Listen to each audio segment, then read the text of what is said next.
Live from the apocalypse. Happy Black History Month, Cowboys owner Jerry Jones. This is the game. This is State of the Game. I am Dan O, and I am live from a hat that my wife really dislikes. And yeah, for the audio people, you're gonna have to log in somewhere else. We're gonna include a picture, but my wife was like, "This is a terribly tacky hat," so she asked me to do something, and I was like, "Only if I can wear the hat." She was like, "We have an accord." So it's a negotiation. So I'm loving it. Welcome, another beautiful State of the Game with top-notch guests. Kay, my co-host, king of two things: absinthe, strip clubs. Kay, thank you for being here. Post absinthe, and we do a lot here. We talk about music. We kick it with legendary people. You know what I mean? Yeah. Legendary people. You remember Sketch 185 not too long ago was on this program and just kind of tossed aside that he beat Rhymefest in a battle, right after Jesus Walks, Yes. That's all right. So yes, legends. We also put people on, right? I don't remember Rohan from Rap Music Plug Podcast being on anyone else's podcast before he was on State of the Game. You know what I mean? We know talent. So TreDoes is here. And what a come up on a recent Call Out Culture episode. K Diggy. Curly Castro said that TreDoes reminds him of a young him. That's pretty good stuff. That's a huge compliment. Absolutely. That's big. Yeah. At Trey's age, the best I got was you look like a young Drew Carey, right? Not the same. So, Trey, thank you for being here. I'm happy to be here. Trey is an incredible rapper, and I can't wait for his music to come out, but also a wonderful writer and analytical mind when it comes to this music. So this is perfect, a perfect crossover for us. So, and Trey listens to everything. Trey is one of the fiends like me who listens to everything. So we got to put together the perfect combination to throw at you, K Diggy, and get you moving. So, Trey. First, I'm going to talk to you about your ascension, right? Because it's weird getting noticed. It is. It's very weird. I'm still getting used to it every day. Yeah, you're tweeting and you're just doing your thing, and all of a sudden, like, this person's amazing. People are saying it, and you do. Does it feel like it makes sense or no?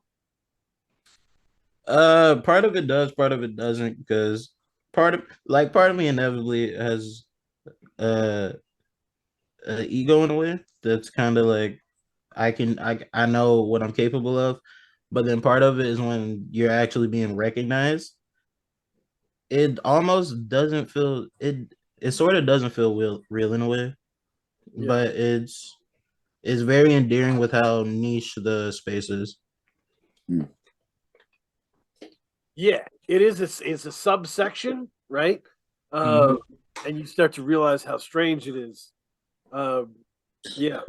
When did you start noticing that you were getting attention more so than like usual? So I was never big on Twitter, but I just started off the cuff tweeting about music and stuff.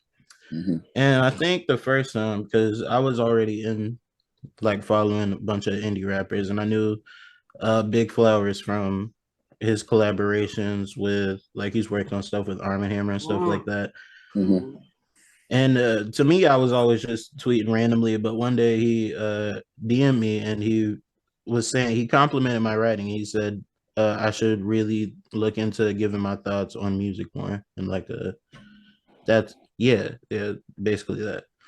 So that's when it first felt like that because it's weird. You don't think about it like that. You Hmm. just think you're doing your regular thing.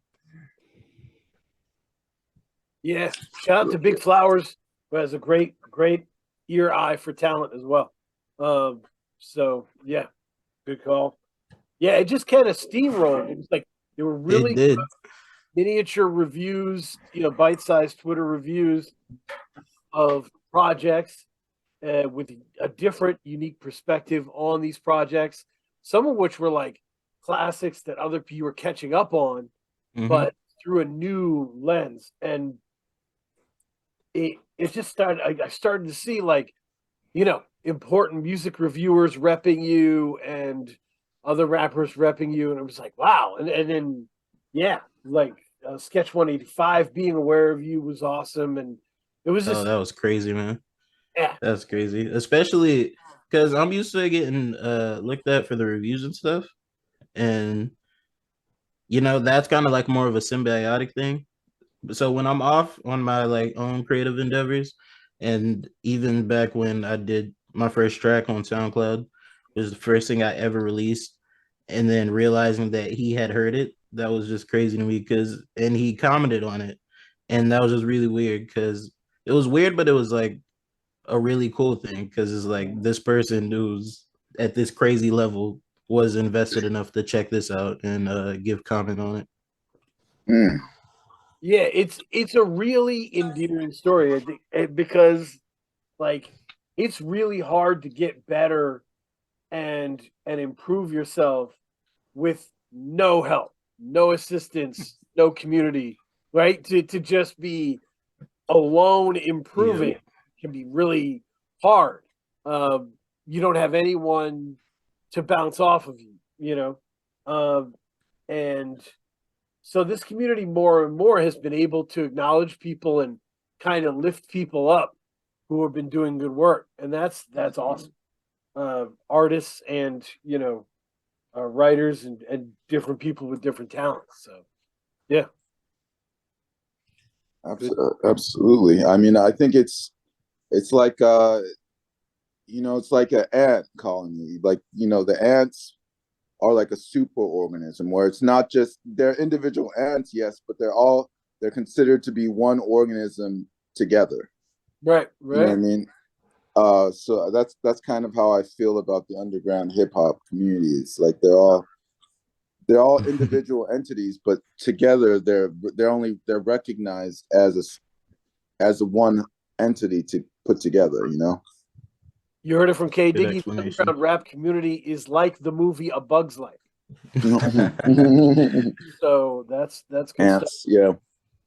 Um, but yeah, no, it is a it is an interesting thing. The next step for that community, by the way, is money. Right?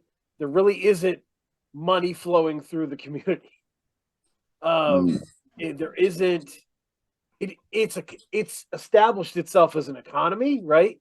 People do sell, merch and vinyl and digital music and all that successfully, but a, not many are able to do it primarily as a career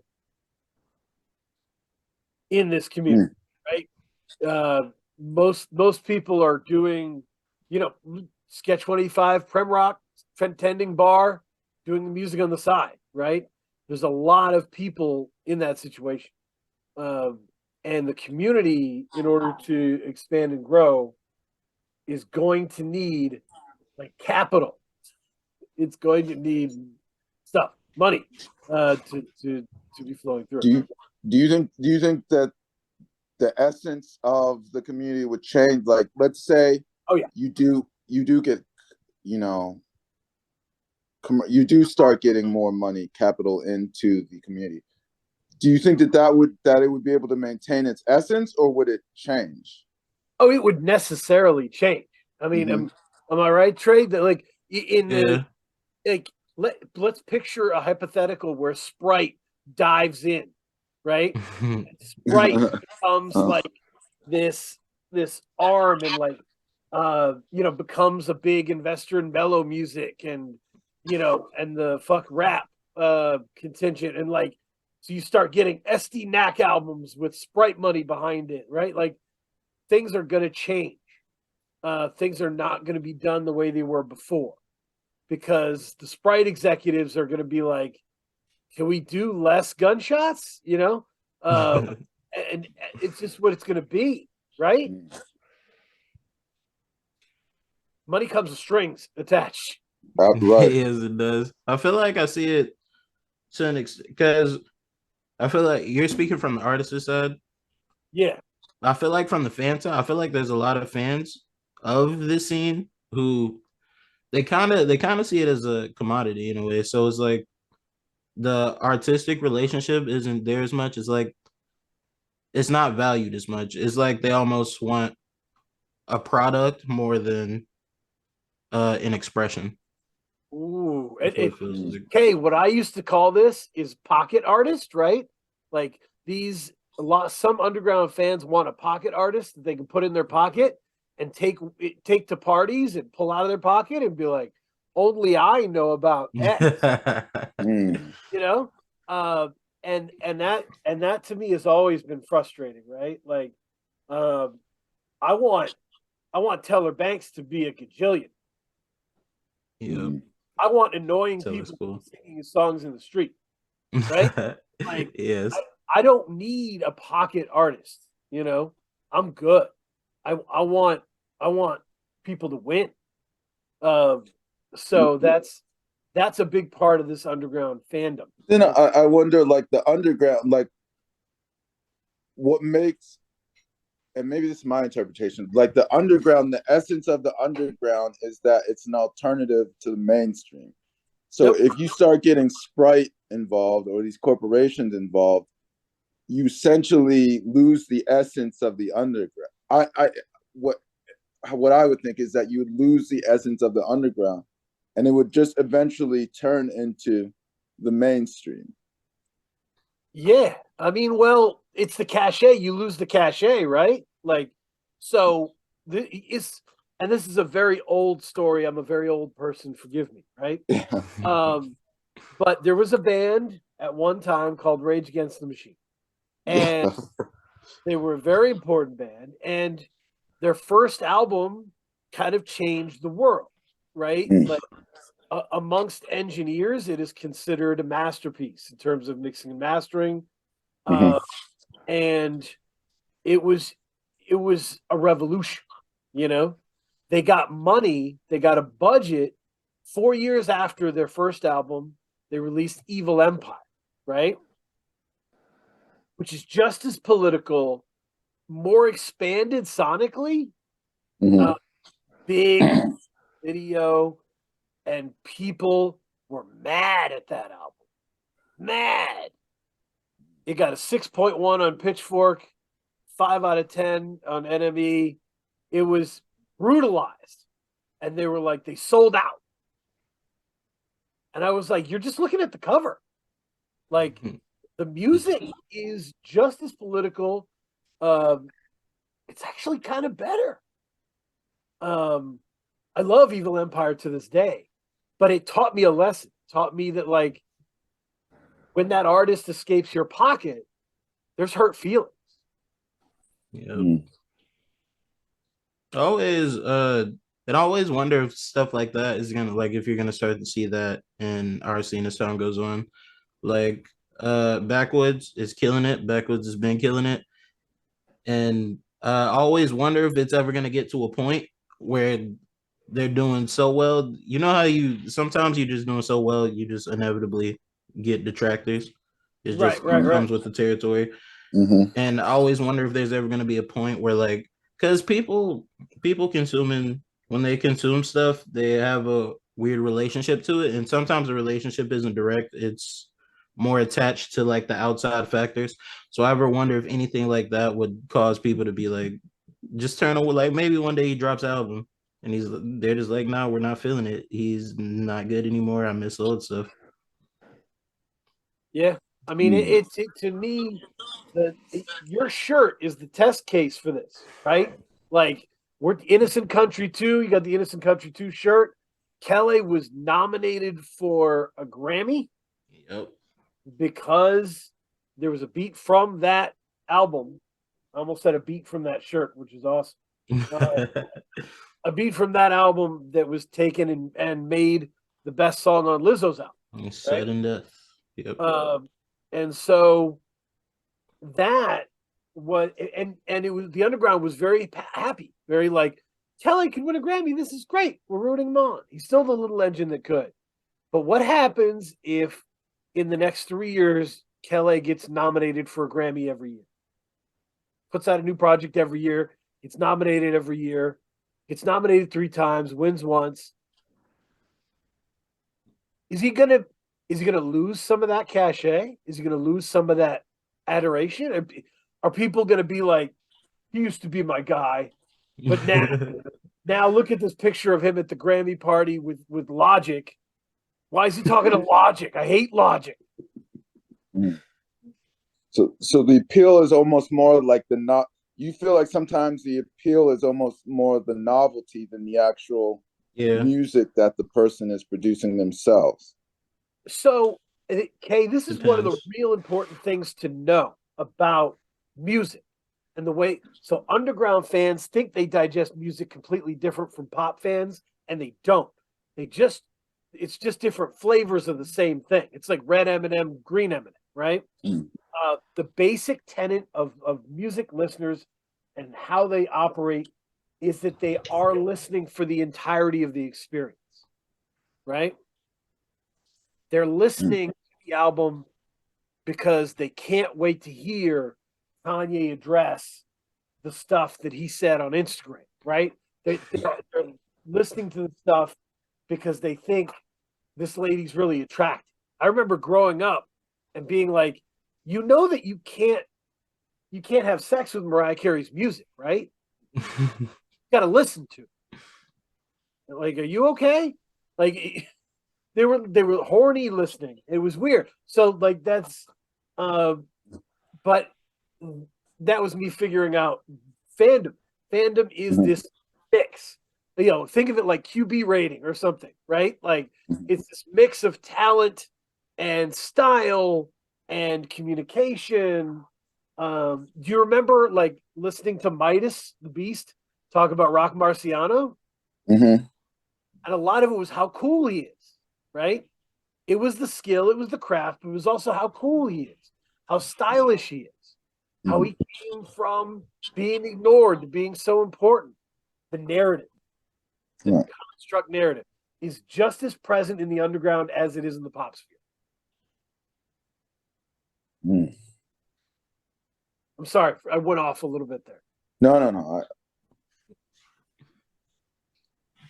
So how does that make sense, Trey? Yeah, that does make sense, especially with the horny listening part with Mariah Carey. I feel like there's different parts of that. There's horny listening, there's listening for cool points, there's listening to try to emulate what's in the music. Yep. That's why I said earlier it's kind of like it's what the music can do for you in a way, but not in a direct sense. It's what you can gain outside from liking that music. I'm with you. No, it's important and to think about and to part of what my mission was when I started Free Music Empire and what I've been very lucky to have K Diggy with me to jump with me on this mission is for us to be more responsible listeners and fans. Mm-hmm. Right? Because I remember just hearing people all the time complaining about the garbage on the radio and how garbage is popular. And I'd be like, but what do you support? Who are you paying out? Mm-hmm. Right? Like, there's no great women rappers. Do you know that? Have you researched that? Have you looked for that? Because I can give you 10, right now. I was at, house parties listed on my fingers because I wanted to force action, right? Yeah. You know, be the difference. But that's a big part of this. So yes, everything would change if there was money invested in it, but it needs to change. It needs to grow. Definitely. And if it doesn't change or grow, it'll die. That's capitalism, right? Like we built something nice, we built something cool that we love, we built the love. Now we have to level up. Mm. Yep. Yep. I mean, you think of there were two level ups that came to mind. One did happen and one didn't happen, right?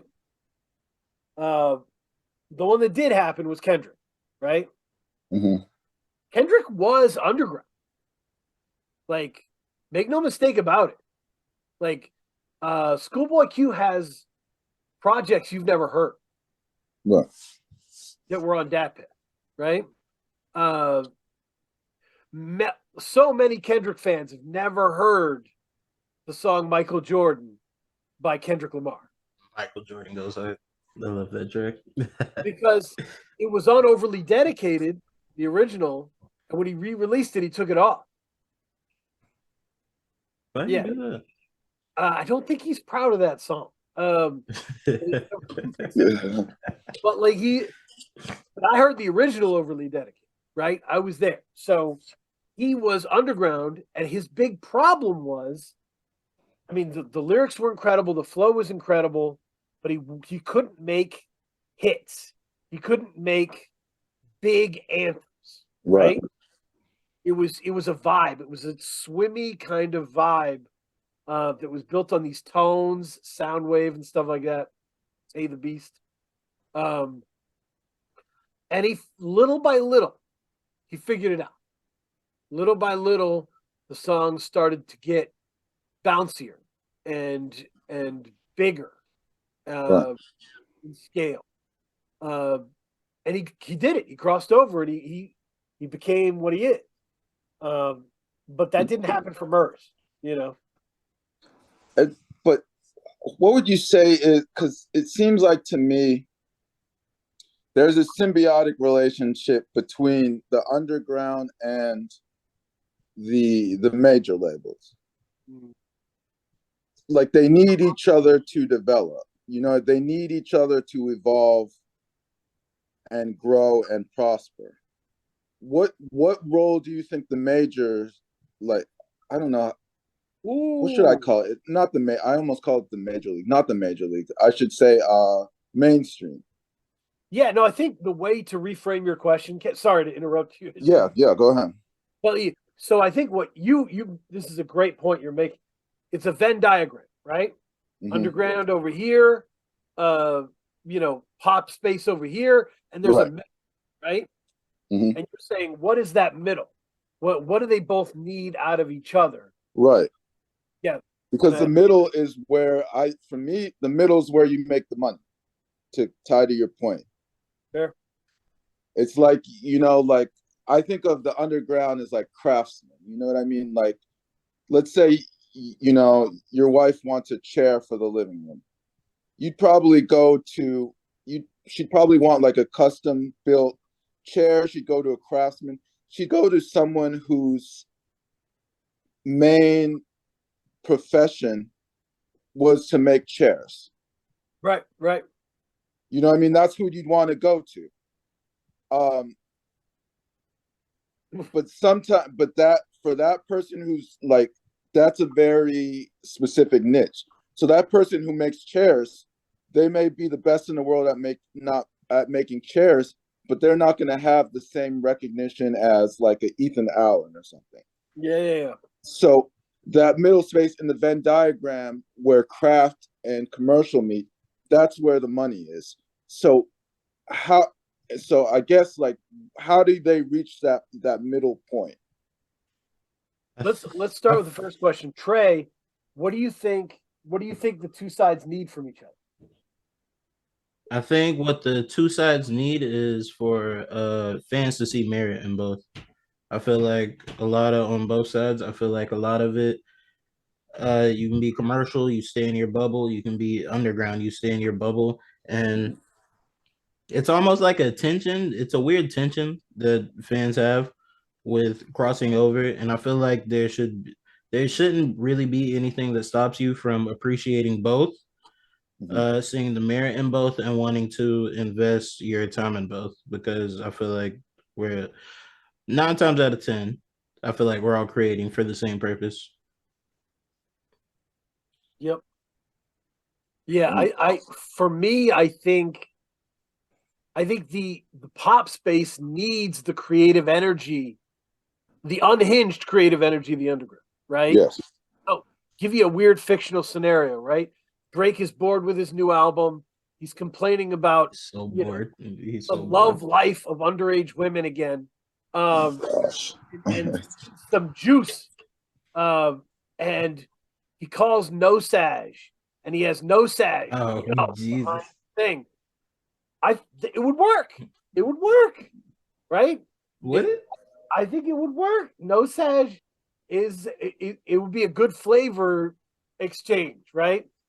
So basically, sometimes the pop space, it's when you're on top, there's pressure to Mhm. keep innovating, right? Tyler's got a lot of pressure on his next album, whatever it For is. sure. There's a high bar, so that means you tune in and think about Kanye West when he did Yeezus, right? You tune into what's happening underneath, and you pull that up, and you use it for what you need to use it for, and you do your version of that. And so that's what the pop space needs from the underground.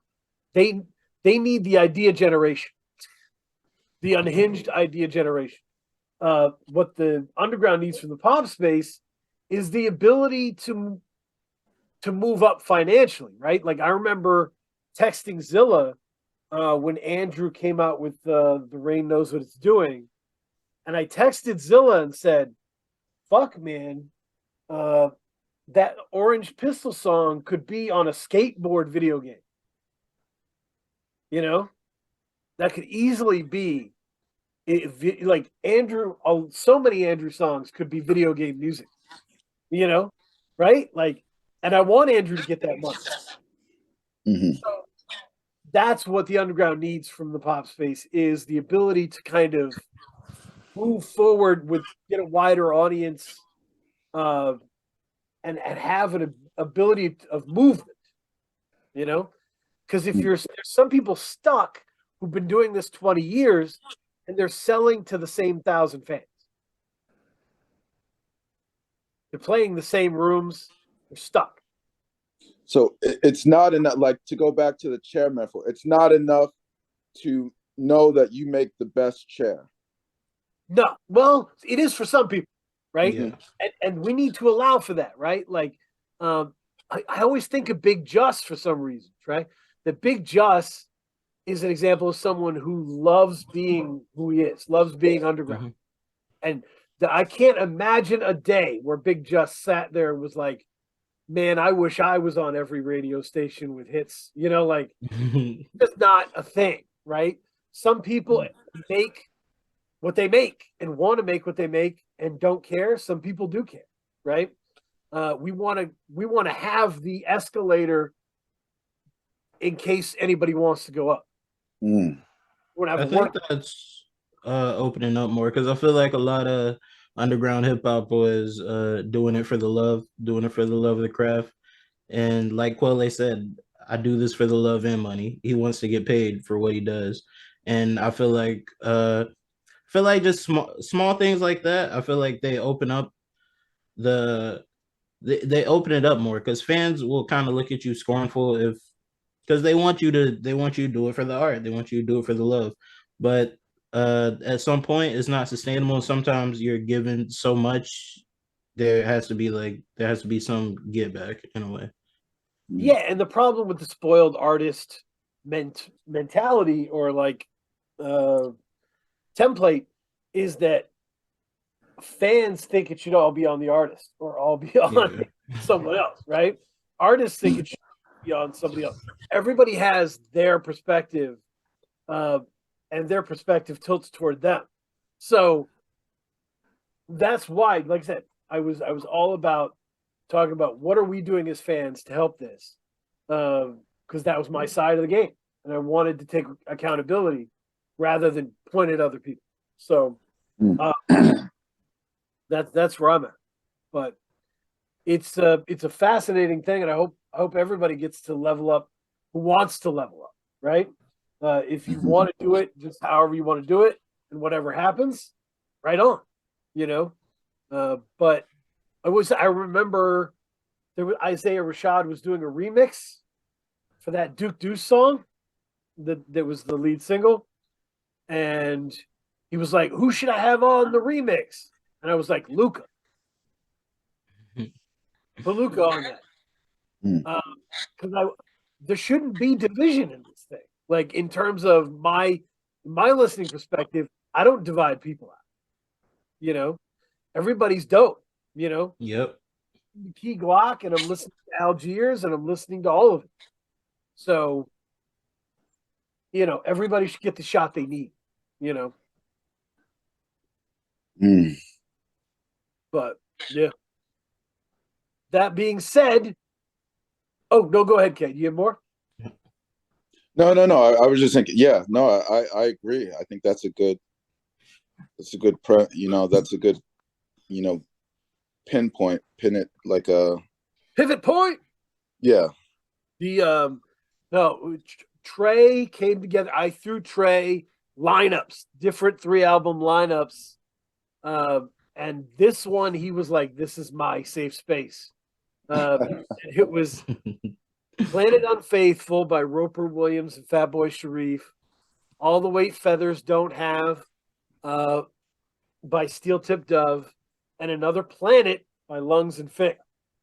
Lung/Lone Sword and Fick. So this Trey, why was this threesome so good for you? Two reasons.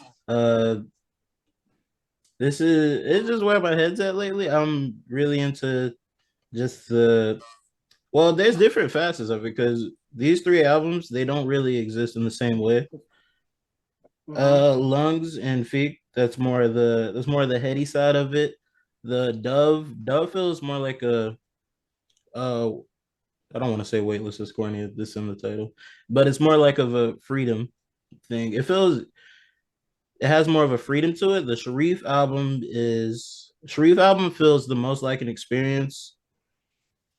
The first reason is that this is my pocket, just listening wise, is what I go to the most. And the second is I am catching up on releases for 2023. Started off slow listening, but above all else, I think what I've listened to the most this year is Planet Unfaithful. Yeah. That's awesome. No, which K Diggy, since these albums are probably the weirdest to you, get to pick. What do you want to start with talking about? Let's start with we can start with Another Planet 4. Ooh. So I feel like, and I was trying to think about it, right?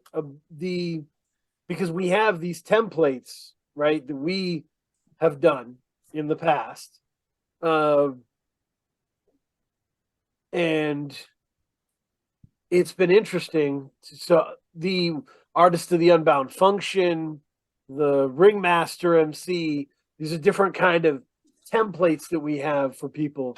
Lungs and Sharif, to an extent, I think of as melody destroyers. Yeah. They are not just like, some MCs are like, I'm just going to throw a loop on and I'm going to rap. Yeah. If there is a melody, there is. If there isn't, there isn't. I don't really care, right? Lungs and Fick and C. Screeny and that collective, they feel like they're actively disassembling melodies. Like they are like, yeah. no, That's a perfect way to put it. Crazy. Yeah. Yeah, I mean, how do I say this? Because I agree with what you're saying. Because typically when you listen to music, like particularly beats, there's a logical way that music. Okay, maybe the best way to say it for me is that for me, there's a logical way that music works. Like it's almost like a payoff type of thing, like a reward type of thing. Like uh, it's a build up and then reward. That's the best way to put it. Like think of the Nelly song, "It's Getting Hot in Here." You know what I mean? It builds it up and then reward.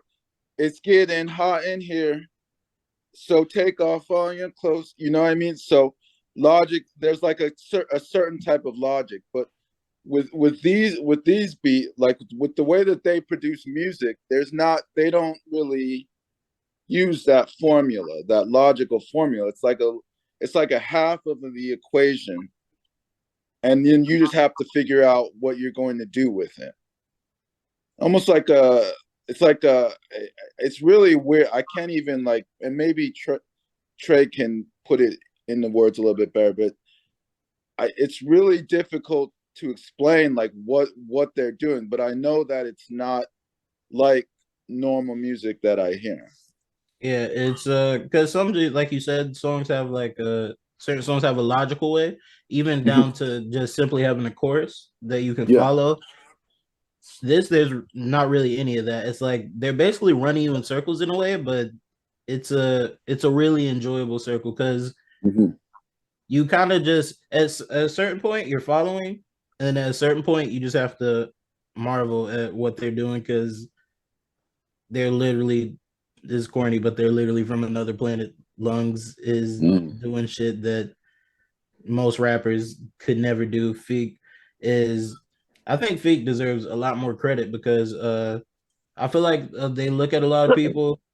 A lot of people look at Lungs and Feek almost like the outcast effect, where one of them is so good you don't understand what it means for the other person to be rapping with them. And I think like Lungs has a lot. He has a lot of the charm of the album. I think Vic carries a lot of the continuity of the album. Mm. Yeah, I think in basketball terms, Kay, it's a very Tatum and Brown situation Mhm. with Lungs and Feek, right? Like knowing how good Lungs and Lone Sword is, Feek has grown in confidence exponentially. Every project Feek has gotten loads better. And, Mhm. and this is clearly the best Feek to me. Yeah. And it's because he totally understands the mission and they're these guys are together. We interviewed Lungs and everybody was there, right? Doof was hanging out, everybody was just there. And guys are together all the time. Lungs and Feek did the freestyle together and Off Top Premium. Like they're locked in and they are building together. And Feek is just getting that muscle memory, instinctual understanding. That being said, the most important thing I think to respond to UK is I really want to advertise this episode, be like, Trey is finally on our podcast. And then the trailer is just you singing Nelly for a few seconds. Yeah. Yeah. That would be awesome. But yeah, I mean, to me, I think the way that I see it is like most beats to me are like, scenes in a movie. You know what I mean? They're like there's a flow, there's a progress. That maybe that's the word I want to use. There's a progression to it. These beats really feel like snapshots. Yeah. They're like snapshot. It's like a snapshot. It's like the same snapshot uh posted like again and again and again in like a chronological order.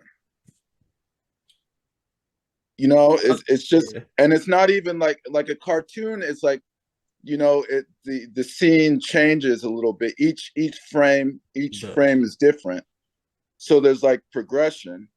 and you follow the progression. But with these, there's really no progress. Like the snap, it's the same snapshot again and again and again, and it's just really like jarring, particularly when you listen to music, when you've been taught to listen to music in a specific way, to hear these types of beats.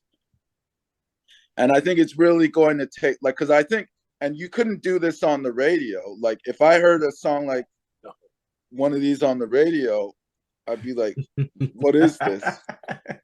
What the fuck is, like, I can't, I'm like driving my car, I can't listen to this for 3 minutes. Like, what? So I think, the people are going to have to be taught how to listen to this music. Yeah, you couldn't just throw Lungs on a Glorilla song. Yeah. That wouldn't work, Everybody would be confused. Right. And you couldn't listen to it because it's very niche, because you couldn't listen to it in the car. Like, you couldn't put it on in the club or something. Be like, oh, damn, yeah, put that Lungs on. Yeah. Because it's just a different way. And it's not because it's bad. This is beautiful music. It's a different listening experience. Trey, which of these songs would you put on in the club? Would you give me which from this album? What are you putting on in the club? What's track one? I'd probably go track one. Don't lose them. Don't lose them. Yep. I'm gonna go Zoolander. I'm gonna go number 12, Zoolander. That's a good pick. I think as far as the production, I haven't spent a lot of time with any of these. So but I have gotten used to the production a little bit. It was kind of getting a feel for it. Mm-hmm. So first listen, it was kind of a jarring, kind of blending together. Now it's like I can really appreciate what Lone Sword is doing here, because I feel like they have different vibes to it. I feel like the intro track is very intense.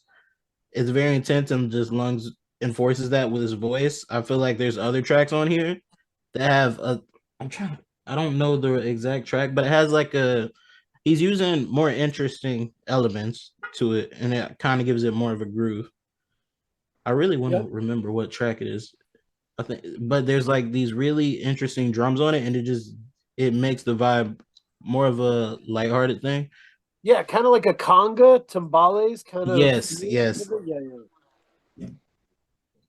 Yeah. No, it's this. Okay, once I feel like I've heard enough Lungs to be like in the world and understand it a little bit, and I tell you, Another Planet 4 is a lot less bracing than some of the other ones. Yes, it really is. If you listen to the collaboration with Fatboy Sharif that they did, if you listen to that Bees album that we did last time, those are specifically jagged sounds, right?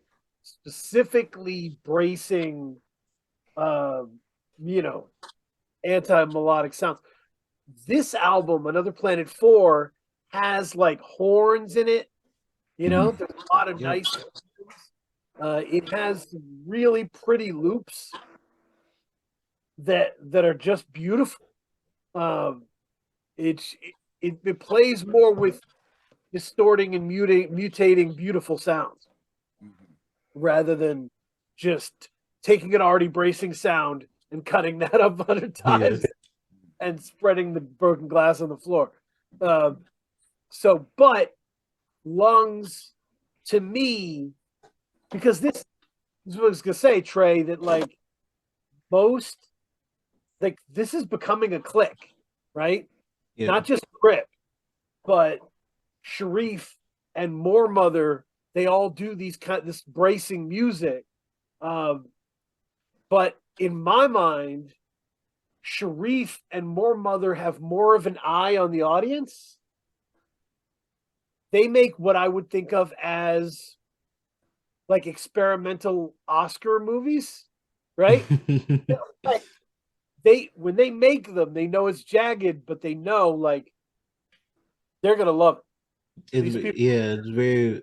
I think Lungs and More Mother, they have a very visual aspect to their music, and I feel like what they do vocally, lyrically, I feel like they enforce that. They flesh out, because they have great producers behind them. More Mother Jazz Codes. The production on that Oh, album is some of the best of last year. It's absolutely insane, and they just have this ability because a lot of people, you're just not gonna go on a track and do what Sharif does. You're just not. You just if you do, you're no. gonna laugh at yourself trying to do that. But they have that capability, so they can flesh out beats that there's beats on Plain Unfaithful that people could rap on, Right. but Sharif brings something different out of it. Yeah, and to me, lungs of this click, this Melody Destroyer click, is the one who gives the least fucks about what people think about his music. Yes. That is how it feels to me. It feels like lungs slash lone sword doesn't waste a minute wondering if I'm gonna like this. He does. I feel like Lungs he feels more personable on this album.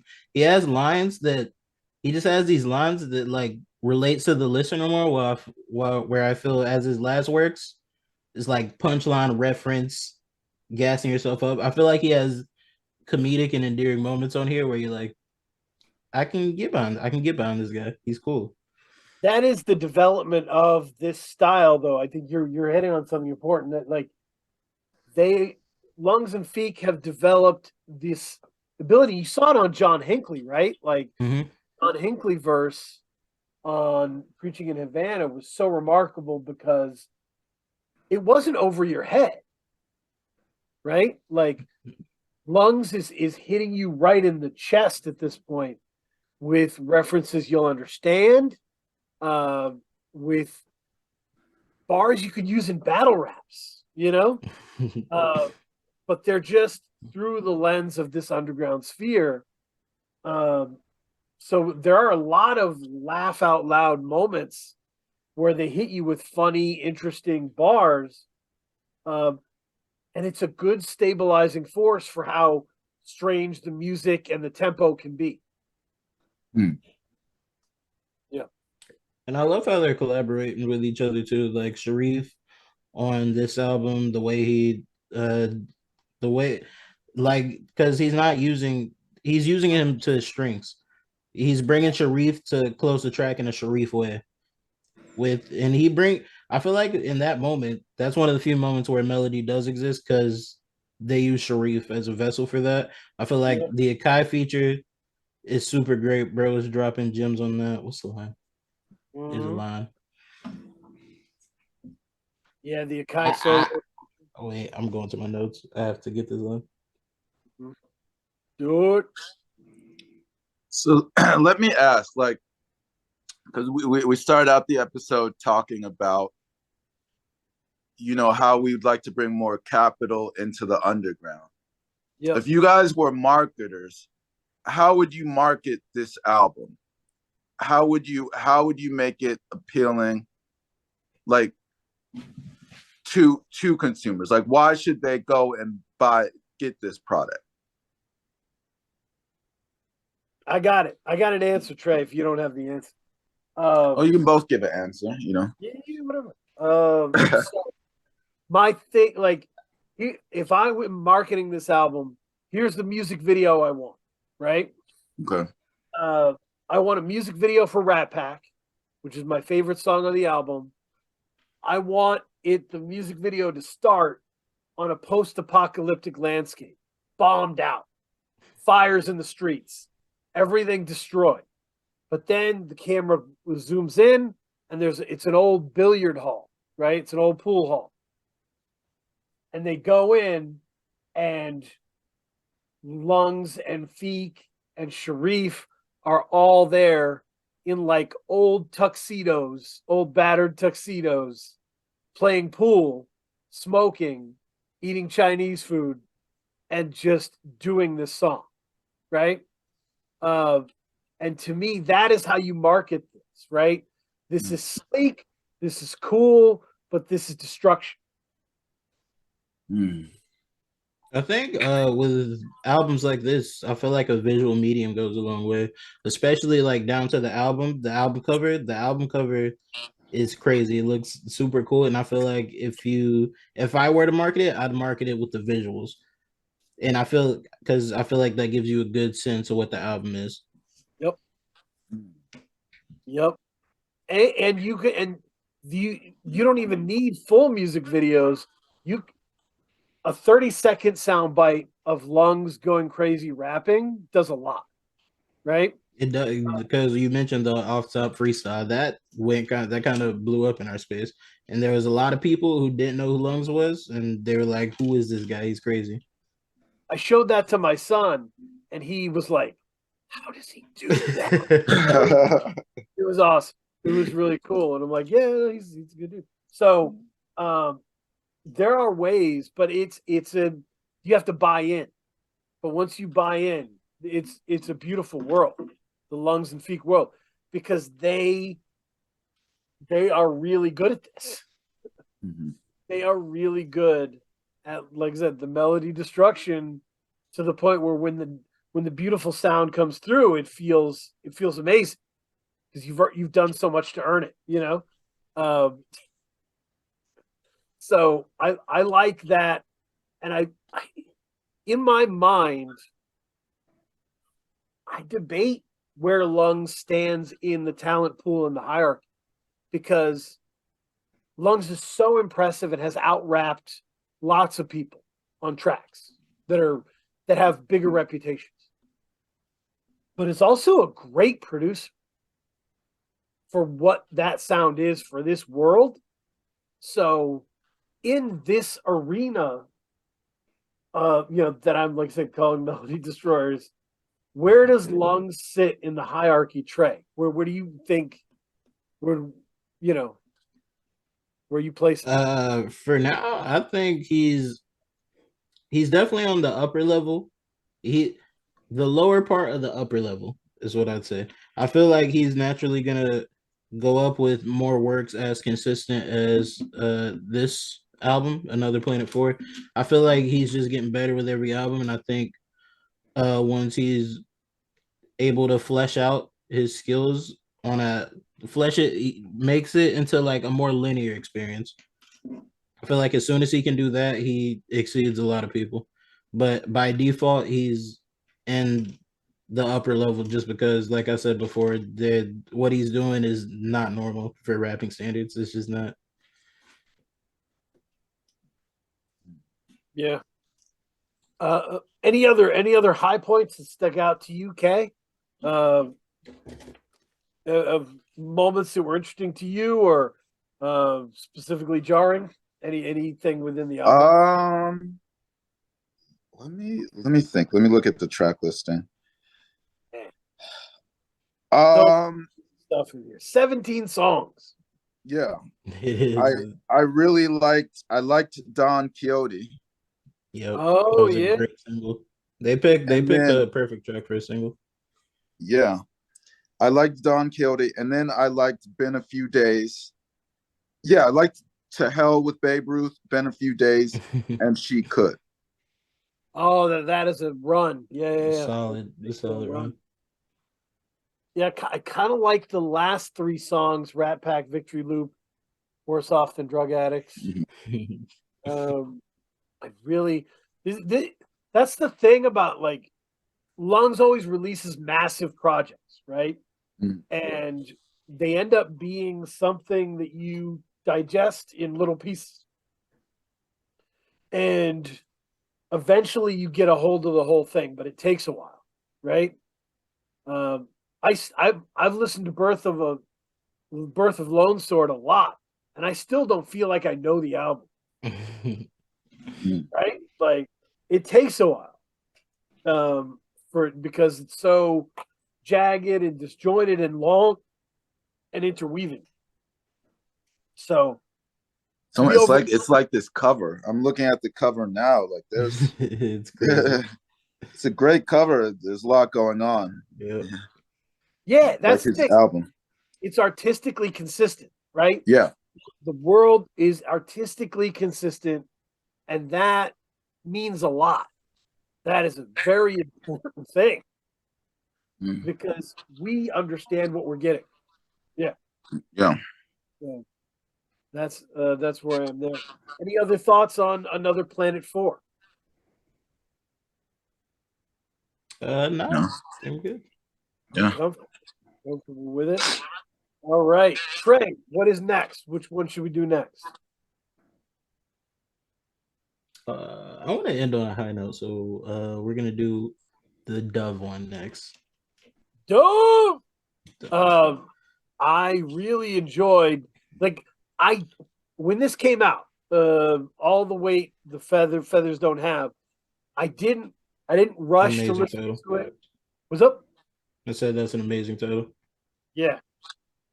I didn't rush to listen to it.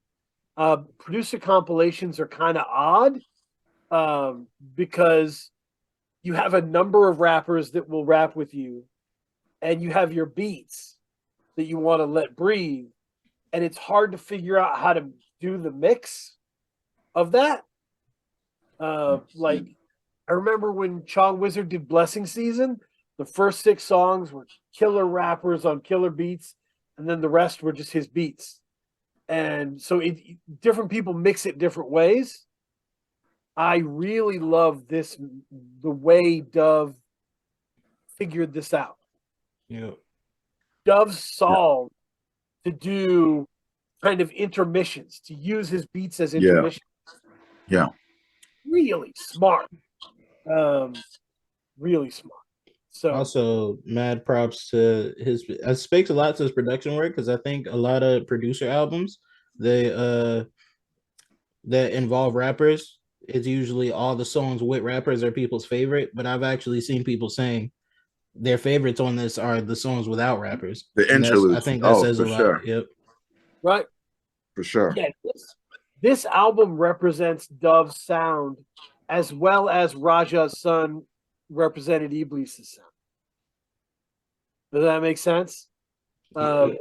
This is like they're different people, they're different producers, but both of those albums to me are like a cheat code to understanding what they mean and what they are. This album, the cool thing, I think it defines Dove, in my opinion, as someone who is equal parts creatively pushing the envelope and practical. Yeah. Yeah.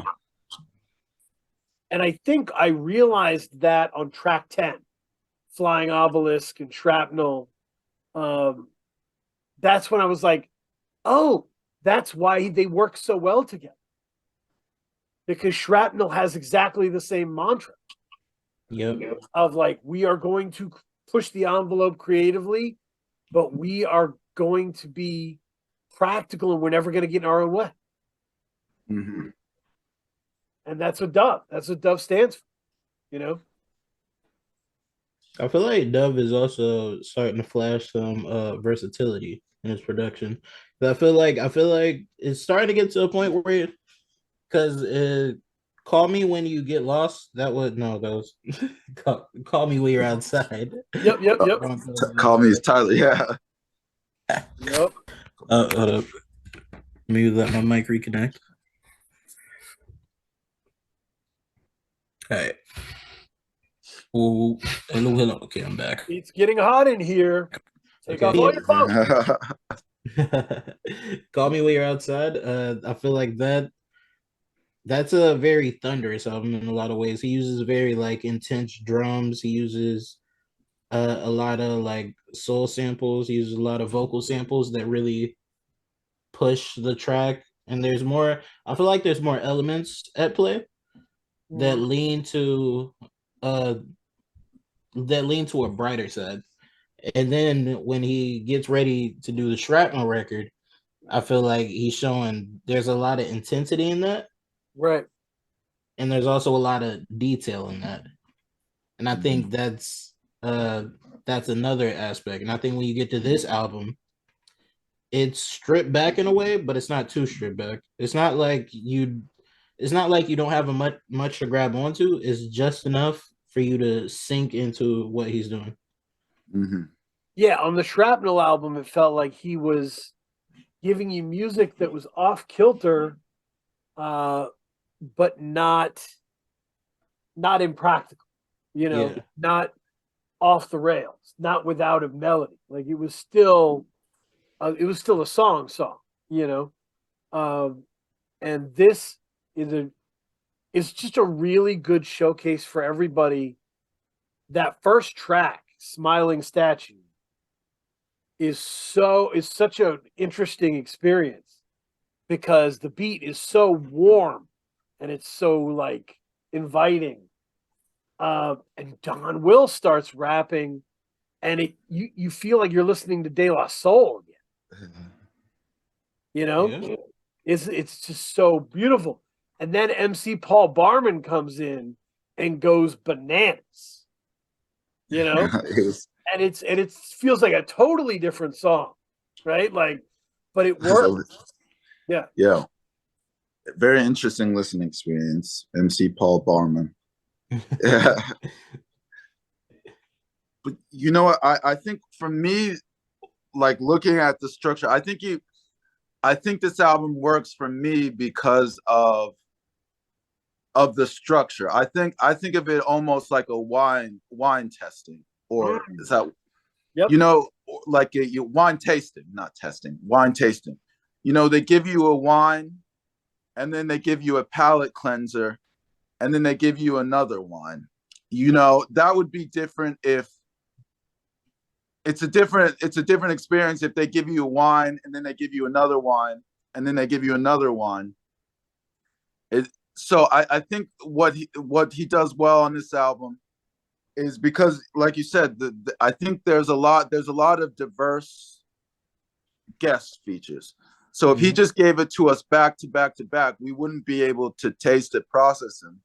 So he gives you a wine, and then he gives you like an interlude as a palate cleanser, and then he gives you another production.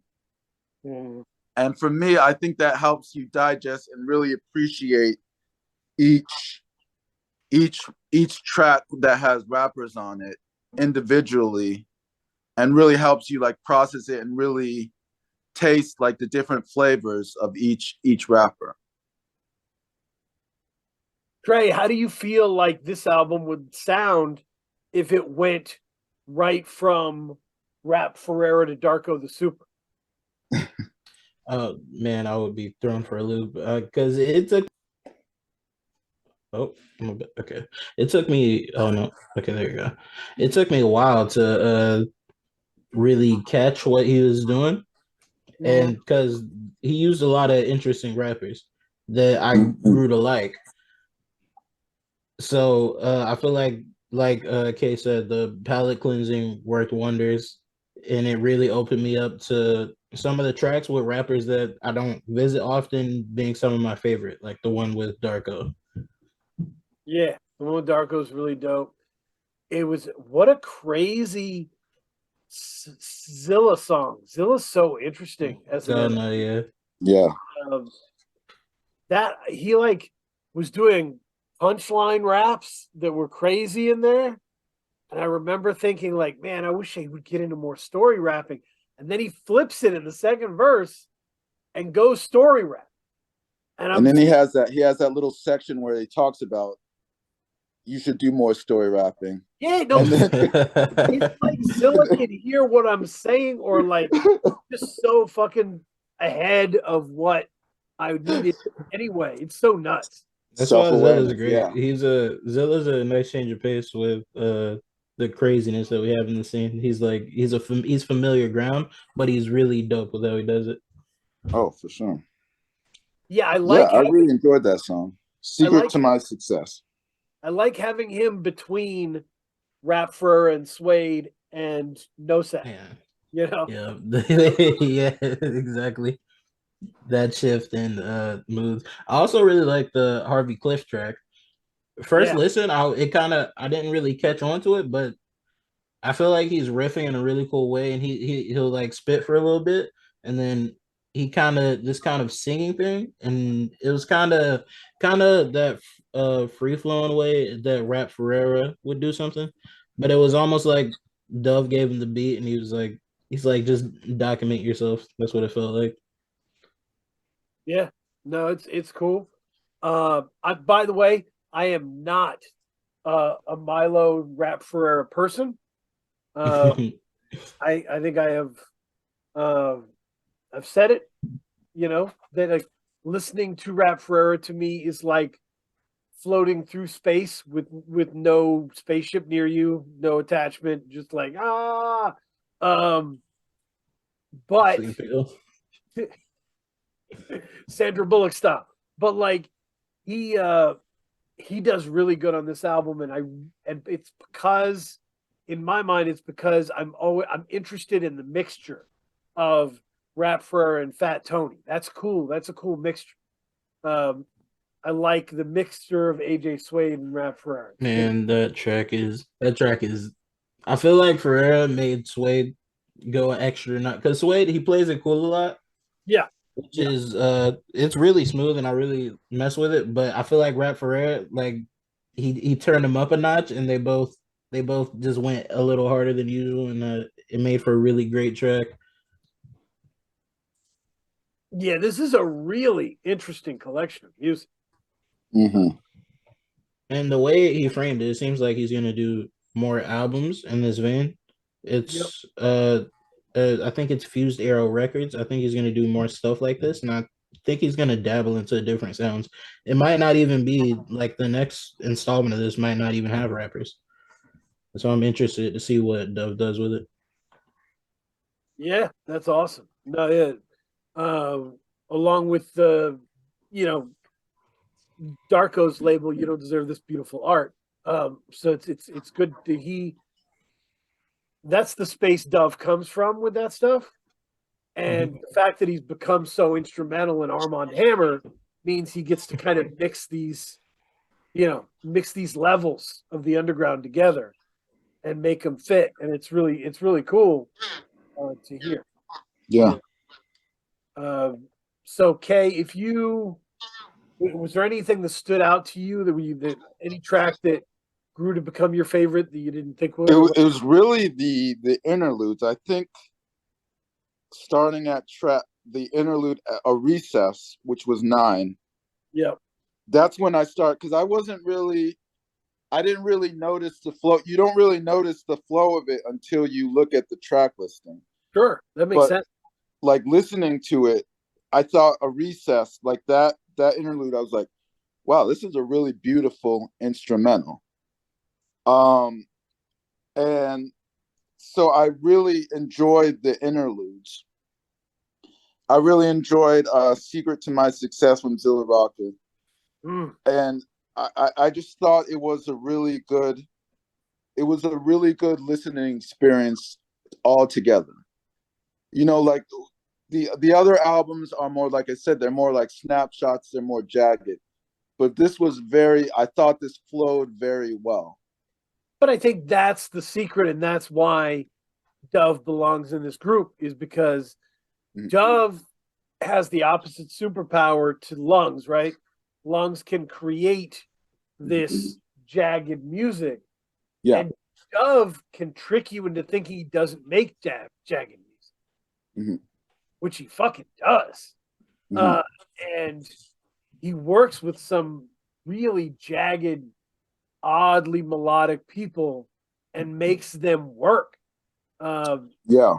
yeah, Dove is a problem solver, you Yeah. know. I, Uh, yeah, I mean, I was really thrown for a loop. That smiling statue, yeah, beautiful song.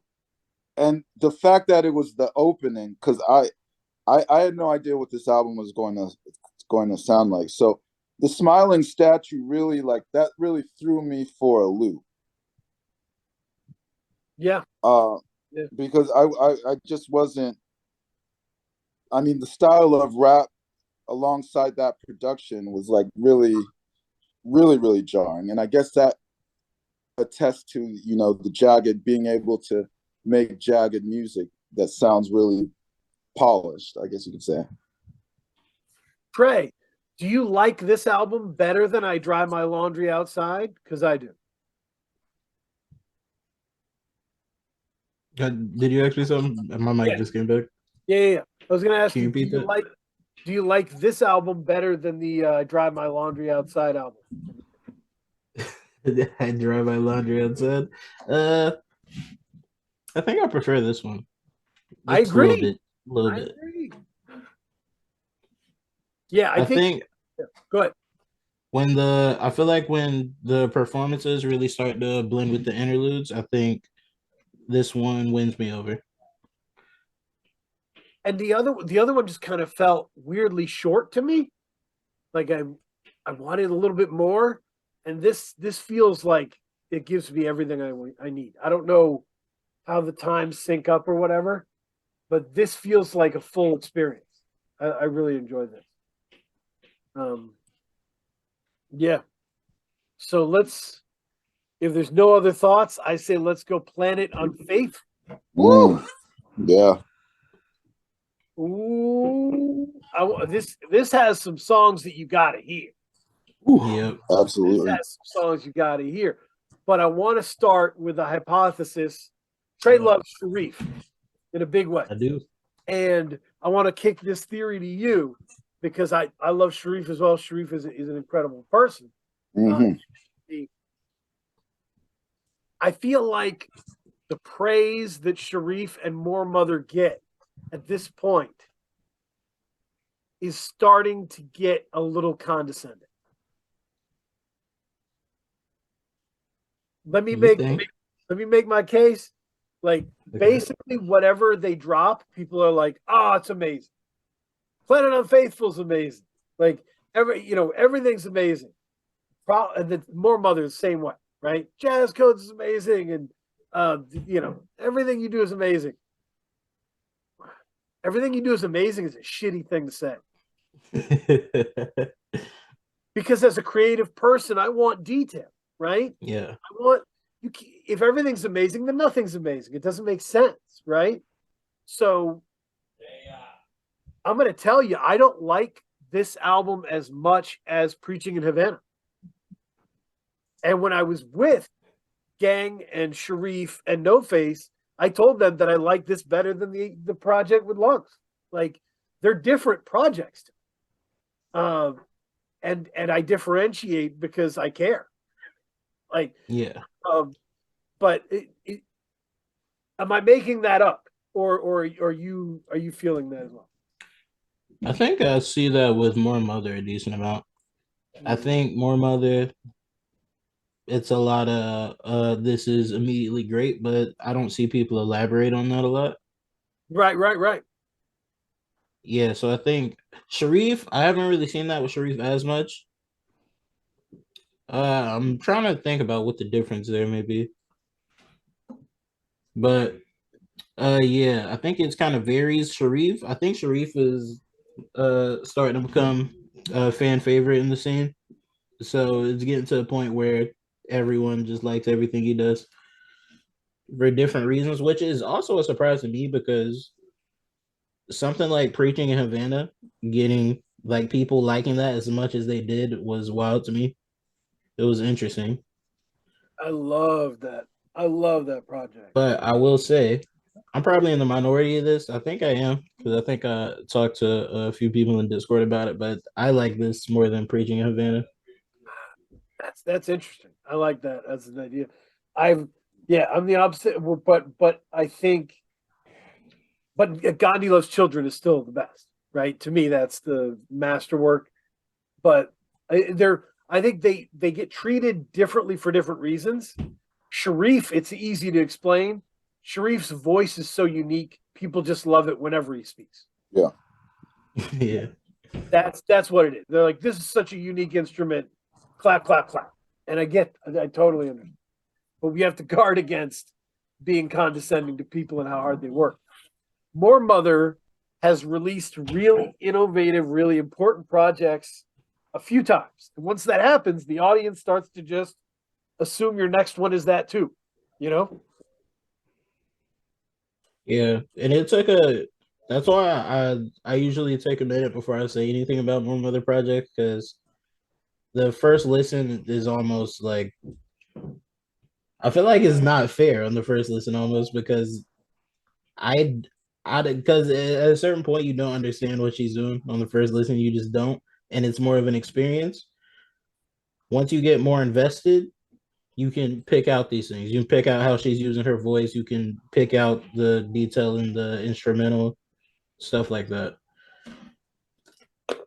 Yeah, did we say that to Elucid, Kay? Like when we sit to Elucid that it feels like people are waiting to talk about Armand Hammer albums when they drop? Maybe. I don't remember. I think I may have said that, like, people, because Armand Hammer are so active on Twitter, right? And Hmm. so active within the community, like, and they make such dense music. If you come out of your face with a first week review that is off base, Oh, yeah. you're gonna get blasted, right? Right. Okay, now I'm remembering what you said. Yeah. People go, oh wait, I'm gonna sit with this, eat this a few times, and then I'll start thinking about what I'm gonna do. And I think that's kind of what you're talking about. I think that happens with Acclaim. Even when Church came out, I didn't immediately join everyone and the this is amazing. I think it's amazing now, of course, but for Church was a very jarring first listen to me. Yep, Very jarring. I love it, love it. But yeah, I'm with you. It's interesting. So, the Planet Unfaithful, to me, it's a lot. It's a looser collection of songs. Hmm. Havana felt like it had a mission statement to me. This one feels like a looser collection, uh, and that's probably because it's anchored by two very different collaborations, right? Scrabble board pieces with Elucid and Poe Pimpin' Do or Die with Bruiser Wolf. Yeah. Two very different songs that sound very different sonically in the beat, and different voices connecting in a different way. Both very valuable songs, but to me, the connectivity from these songs is odd and doesn't work as well. Well, for me, after a while of listening to this, because at first they kind of felt like individual tracks, but this starts to feel really cohesive the more I listen to it. The way I kind of just latching on to certain things Sharif says, the way I see it, he feels like a zombie that Yeah, came back from the dead and he's singing hymns about his past life. That's what it kind of feels like. yep, And I feel like there's a lot of messaging about forgiveness, regret, and some of this feels like insecurity from yeah, Sharif's part. And I feel like he's reminiscing on that in a unique way. Because in Preaching Havana, it's more abrasive. This doesn't feel it feels like Sharif gets a little more vulnerable with stuff like Alligator Stew. I feel like, yeah. and he's not doing much on that song. He's just uh I shouted for God's help, then shot the sheriff. What he said. He traded rhyme structure with positive news over lentil soup. I like that line. That's a really dope line. But it feels like he's opening up more on this. He doesn't feel more like an abrasive force. And K, to me, the run on this is 2, 3, 4, 5. Scrabble board pieces, cinnamon, Poe Pimpin' Do or Die, Alligator Stew. Like, Oh, yeah. I mean, that's pretty much the whole album. But yeah, you yeah. have to you have to experience that run of songs. Cinnamon is such an interesting song. Yeah. Yep. Dylan Green highlighted that one immediately as something he was interested in. Yeah. I mean, for me, Cinnamon was I think Roper Williams is one of the best producers. That Cinnamon was what Yep. made me realize that Roper Williams is one of the best producers that we've had in a long time. Yeah. I think you're right. I think to me it's like a mixtape to me, like or no, not mixtape, like a highlight reel. Like I didn't really feel the cohesion in the songs, but to me every song was very unique. And really stood out to me. But yeah, I think Cinnamon to me was really the high point of the project. Just because of that production is just you don't see producers that have that type of vision. Yeah. Yeah. No, it's Trey. How would you describe Roper's strengths and what makes Roper such a unique force? I think much like Dove in a way, he has a way of appealing to people's sensibilities music wise. But I feel like the way he uses samples and uh the way he uses them in a track, I feel like it makes it different enough to where it's not like you're not giving Sharif a random loop. You're giving him something that's it's very visual, it's very tangible. That's what it feels like. Wow. Yeah, that makes sense.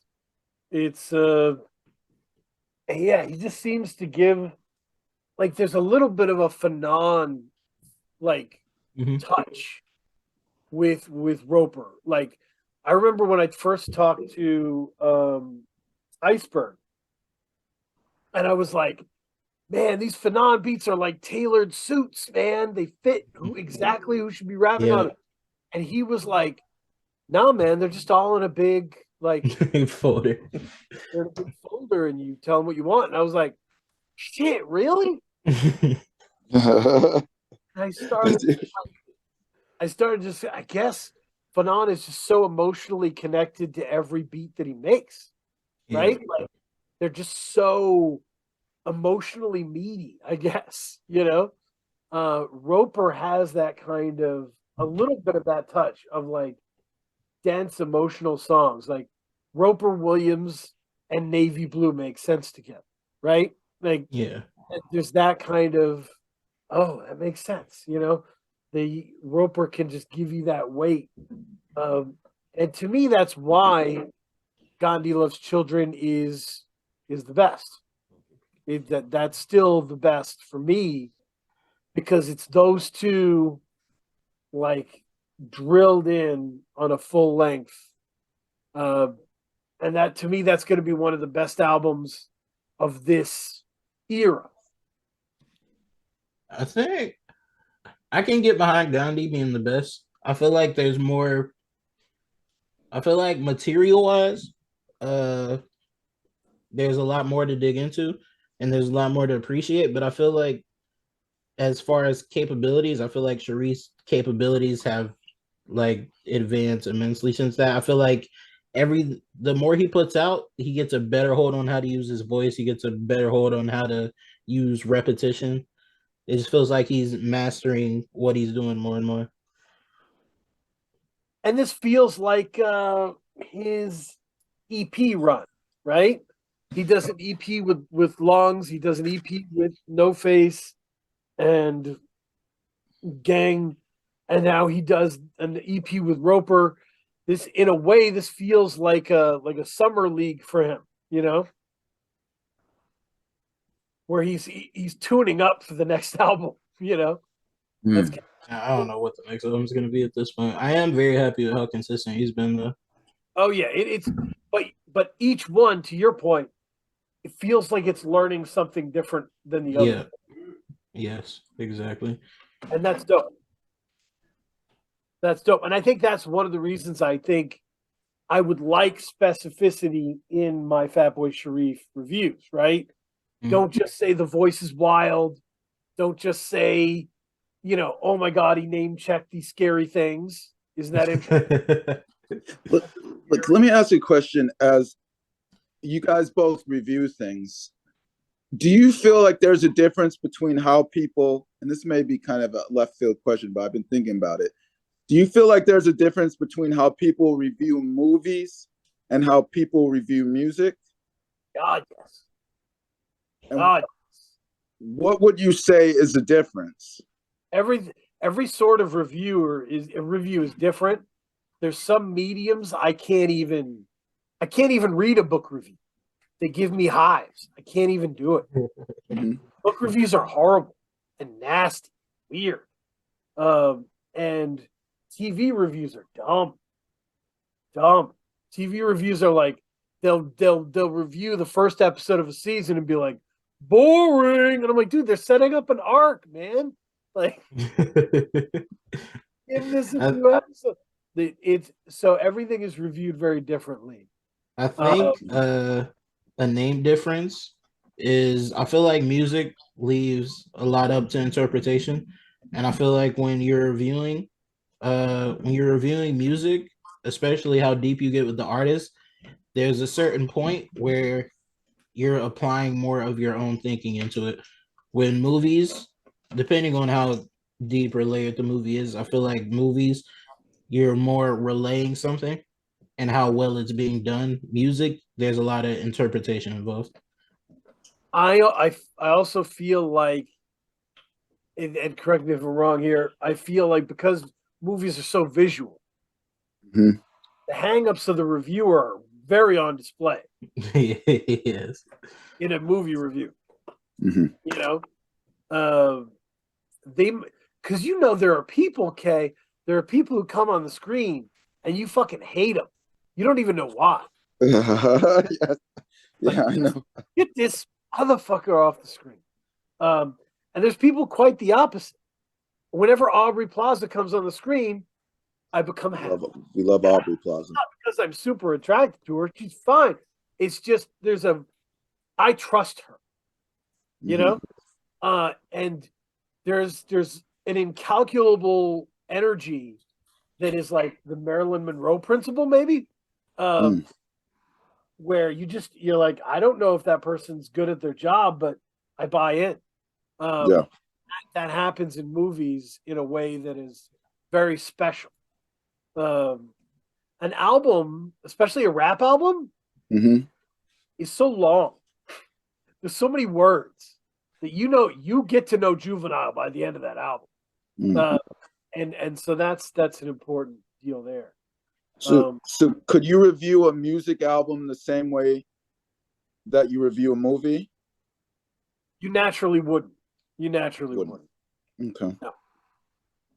The skills would be translatable and stuff, but you'd be in new ground. You know, you can't Mm. you can't get on stage and be like, "Hello, Cleveland," when you're in Chicago. Mm. You can't do it. Interesting. So that's what I would say. But Planet Unfaithful is an interesting deal. Trey, are you going to have it in your favorite projects of the year? Do you think it'll last? I'd be surprised if it didn't, honestly. I'm just there's a to me there's a comforting aspect to this album. I feel like I can relate to Sharif on a lot of things here that I couldn't on past works. Preaching in Havana feels more if it's more abstract in a way. I Yeah. think Sharif expresses more emotion on this. And it varies because there's still classic Sharif like on Scrabble board pieces, which is crazy track. Yeah. Elucid is crazy. He opened it perfectly. They make too much music with non-black saying nigga for you to not fuck with the true and living. That's a great opener. Uh, I feel like with tracks like it's most of the track where he's alone.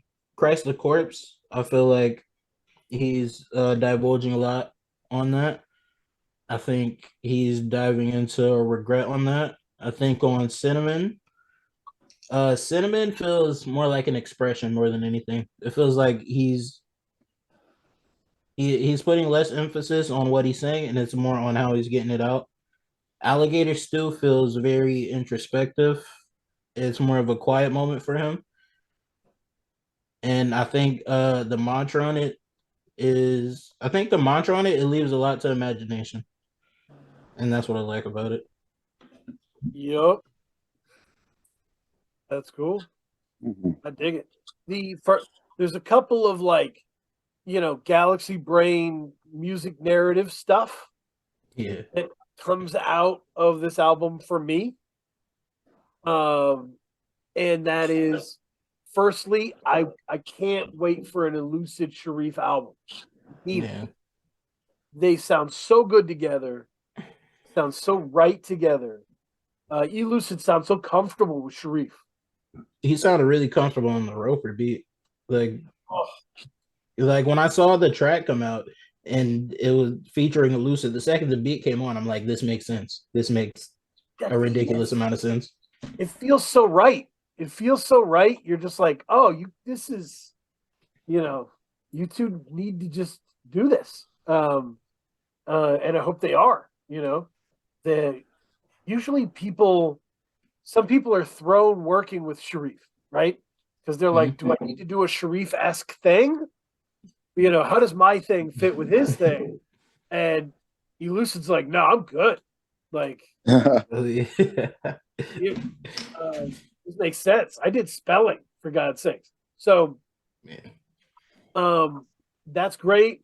The other thing that came out of it was, I guess I didn't realize how much I want a new Bruiser Wolf album until I heard the Poor Pimpin' Do or Die song, and I was like, fuck, I missed Bruiser Wolf. I think a lot of people are catching on. I think it took a minute. Like when Bruiser Brigade came out and they were all dropping their individual albums, I think some people, they were on board. Some people didn't get it. I feel like people are starting to get it now, and they're going back and they're like, wow, this is Bendo. They've been crazy.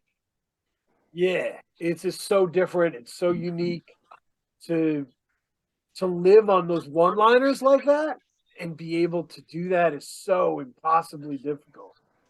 It's like a comedian doing an hour special on one-liner jokes.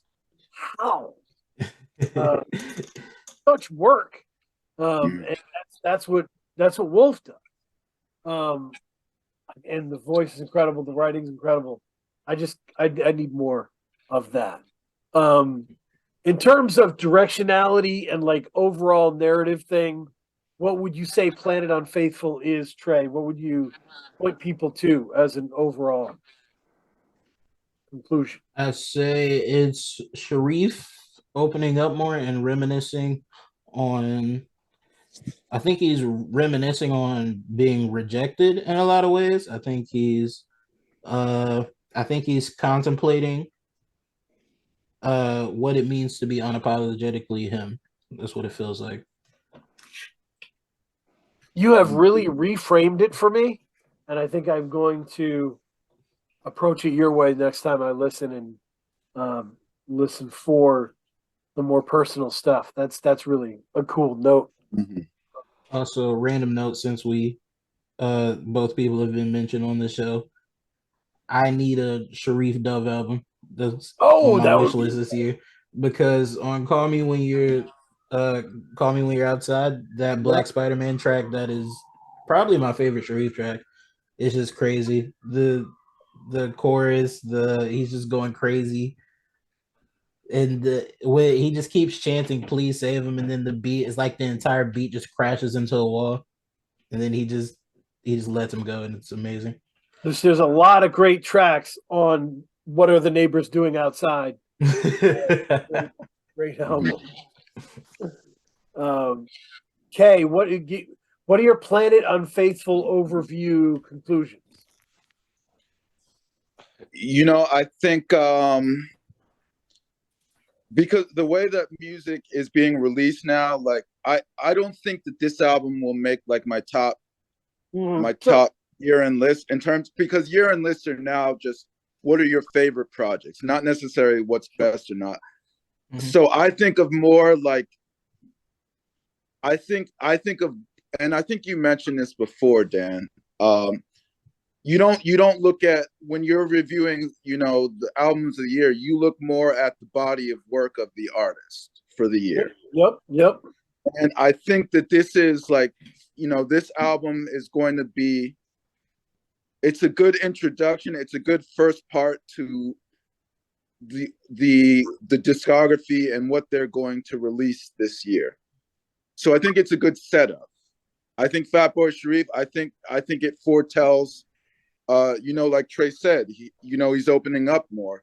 So I think his next project is going to be, him opening up more and more.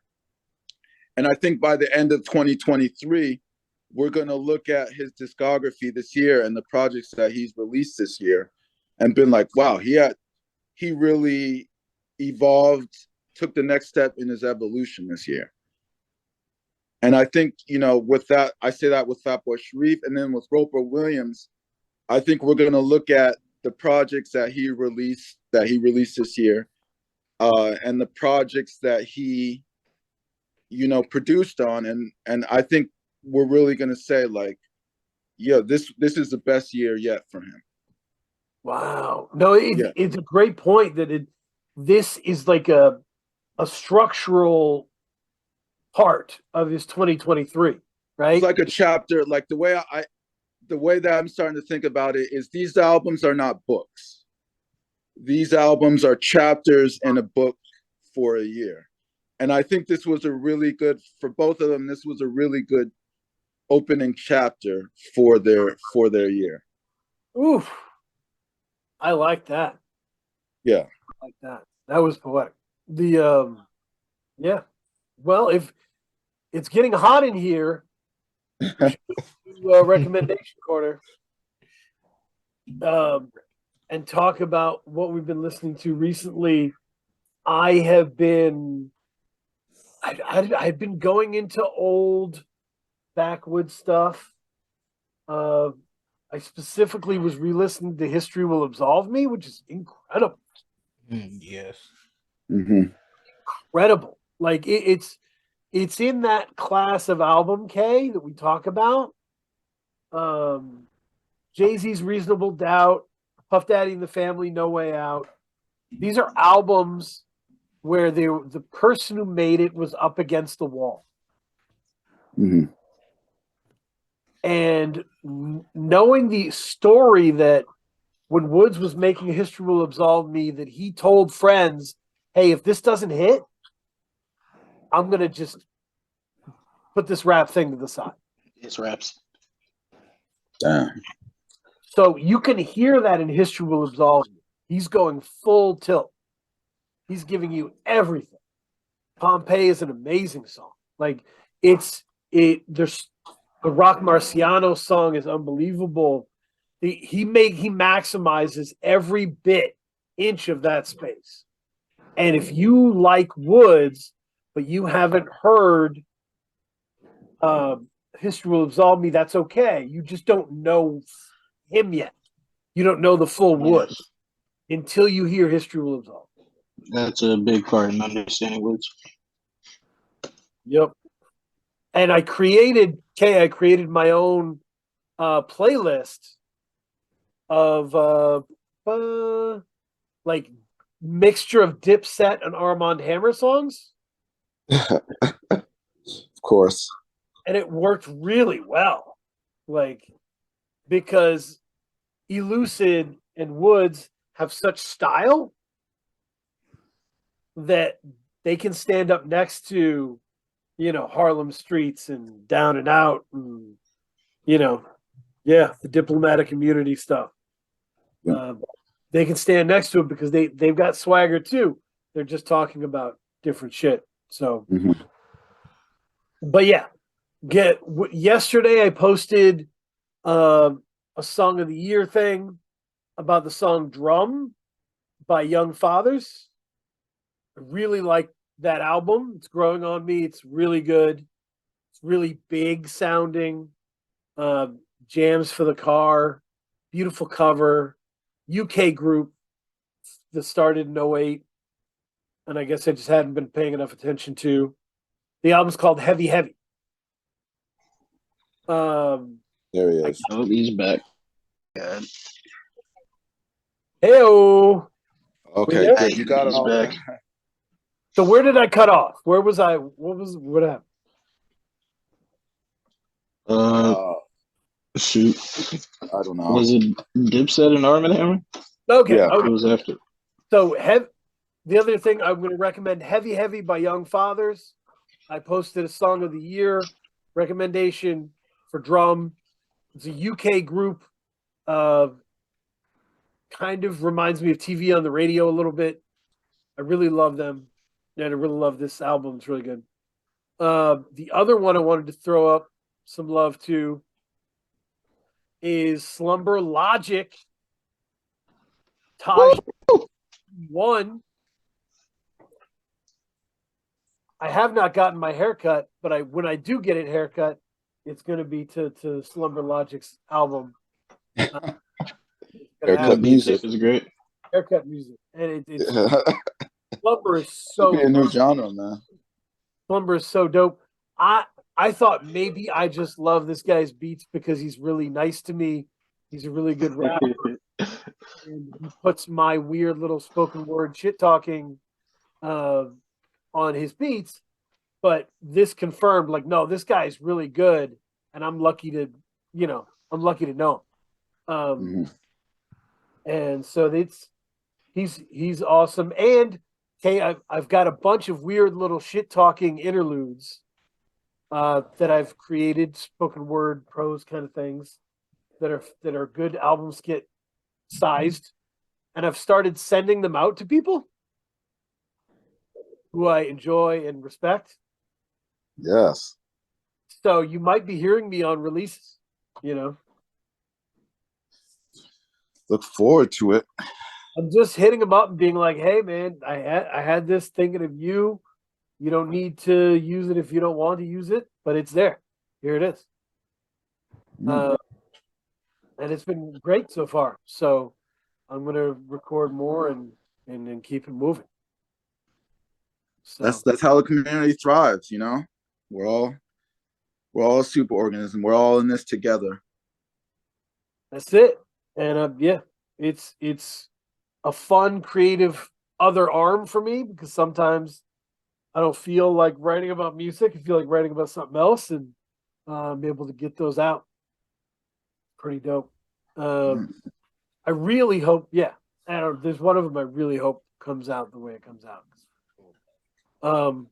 Trey, do you have anything to recommend to the people?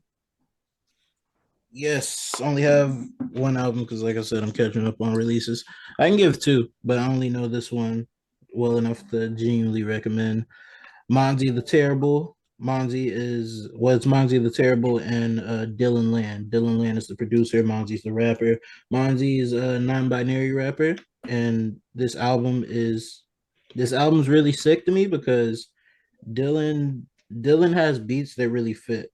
They really fit Monzy, and Monzy has this raw way about him. It's very straightforward in a way, but it's very because some rap is like it's very cleaned up. It's very cleaned up. Like, here are my vocals, here's the beat. You can hear everything perfectly fine. I feel like this album he's coming very forward facing, and it's a lot of sick lines. There's a lot of hard hitting beats. He doesn't really they don't really stick to one thing. Right. It's a very I feel like it's very intense in a way. It starts off very I think it starts off very hard hitting, and then it eases up on the back end with some very dope introspective raps, and the front end some very hard hitting raps. It has a feature from Joshua Virtue, which is Great kick ass feature. Joshua is fucking insane. Yeah, that'd be my recommendation. That's what I've been listening to the most outside of Sharif and Sketch. And another recommendation is Delete Glitch. I've only spun this album once, but shoot, what's the album name? I forgot the album name. Shoot, but you should be able to find it. Go to Delete Glitch on Bandcamp. His most recent album. He has really crazy features. There's Gates Guevara on it. There's a bunch of familiar rappers if you're in the underground scene. The production is insane. It's really insane. It's very Creature of Habit? Is Creature of Habit? Creature of Habit, yes, exactly. Creature of Habit. Yep. And the beats are on it. Oh, Great God, Sleep Sinatra. Yep. Yeah. Ace Rivera. Oh. The beats are just insane, and his rapping is very it's a heady vein of rapping, a very busy vein of rapping, but it's not too hard to follow. It's mainly the beats that are going to throw you for a loop, and he just thrives in it with ease. So yeah, those are my two recommendations. I love it. It's good. It's good. Yeah, the Monzy the Terrible, I guess what I would say is if you're a fan of Lamont Manuel's kind of personal great comparison of himself, this is the real non-binary partner to that. And it's bracing, but it's an honest personal journey. It's not one of those. Sometimes you have these kind of albums and they feel like they're putting all the responsibility on the other person, and they're letting themselves off the hook. You know, Bonzi the Terrible is not doing that. There's a lot of really sharp inner criticism happening. So good stuff. Oh, listen to Key Glock, Glockorama 2. Love it. Great out. Kay, what are you bumping? You know, I'm not really bumping anything new, but after last week's show, I listened to the Rock Marciano, the Elephant Man's Bones, I think. Ooh, And there was a track on it, Liquid Coke, I think it was called. Yeah. He had this line that I just keep. It's special because sometimes like there are lines that are so good that you listen to the whole song again just to hear that one line. Right. And Rock, he has this line, and it's so simple. He has this line. It goes, this is not a catch-22, it's a tech 22. And there was just something special about that line that I just keep, like I just keep listening to the song over and over again because it's just, I think it's just special, and I don't know what it is, why I like it so much, but that's the recommendation I would give. Elephant Man's Bones by Rock Marciano. Really, that album really helped me appreciate how special he is. Yeah, he has that effect to him. Yeah. Yeah, I'm trying to think. Oh, Daddy Kane was the one that really got me into the album, right? Daddy Kane with Action Bronson. Because at first I was like, this is kind of a slow, sleepy album. Mm-hmm. And then I just kind of kept finding new things I loved in Daddy Kane. And just like, oh, I fucking love this. That beat is great. Yeah. It brought me back into the album, and I was just like, oh, this album has textures to it that are too light to really get on the first run. You know? Yeah. It's like a painting that looks nice, but if you stand there for a half hour, it's your favorite painting ever. Mm-hmm. Yeah. I mean, and that's what to kind of tie in with your point. Yeah, that's the thing about underground music. Like, it's not like with pop music. Pop music is designed to be easily accessible the first listen. Right. You know, you get that earworm in you, and it's like, oh, okay, like this is it from. But you know, the underground music, it really is. It's designed for you to. You know, you really have to sit with it before you really get that appreciation, and you get that the essence of what the artist is trying to go for. Yep.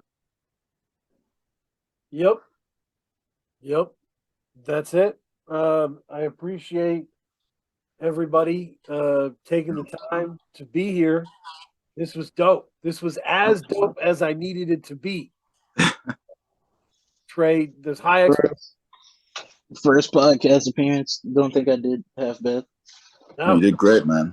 No, it was awesome, and very excited. Go to TreDoes on Bandcamp. Cop the 2 songs available right now. More to come, I'm sure. Keep us all in the loop on that. Will do. Thank you. Thank you, man. Peace to it. Mac McClung, fly high.